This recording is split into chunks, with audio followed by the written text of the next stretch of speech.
Dianggap manipulasi dukungan, calon Bupati Tuban dari jalur perseorangan ditantang sumpah pocong oleh Ketua Lembaga Swadaya Masyarakat LSM Kresna.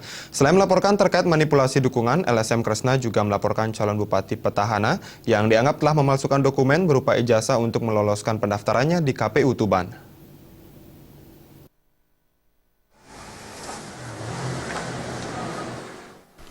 Imam Syafi'i, Ketua LSM Kresna bersama dua orang anggotanya hadir ke Panwali Kabupaten Tuban untuk dimintai klarifikasi terkait laporan yang dilakukan ke Polda Jatim dan Bawaslu yang dilakukan pada tanggal 1 Oktober lalu.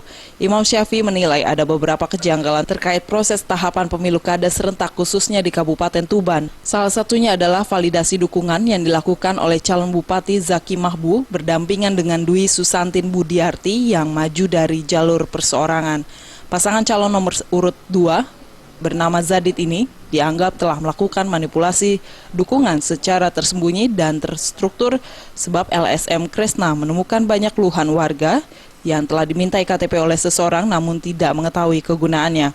Terkait dengan dugaan manipulasi dukungan yang telah dilaporkannya ke Polda dan Bawaslu, Ketua LSM Kresna Imam Syafi'i juga menantang cabut Zadit dari perseorangan untuk sumpah pocong di sebuah makam Waliullah di Tuban.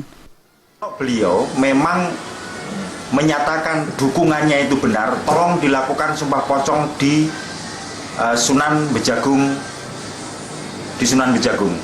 Nah, saya pun siap kalaupun toh misalnya terkait dengan konsekuensi kebenaran dukungan itu memang benar itu dukungan itu untuk mendukung beliau, saya pun juga siap menerima konsekuensinya.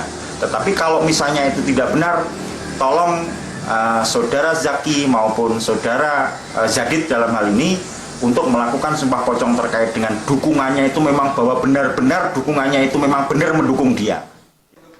Dari Tuban, Jawa Timur,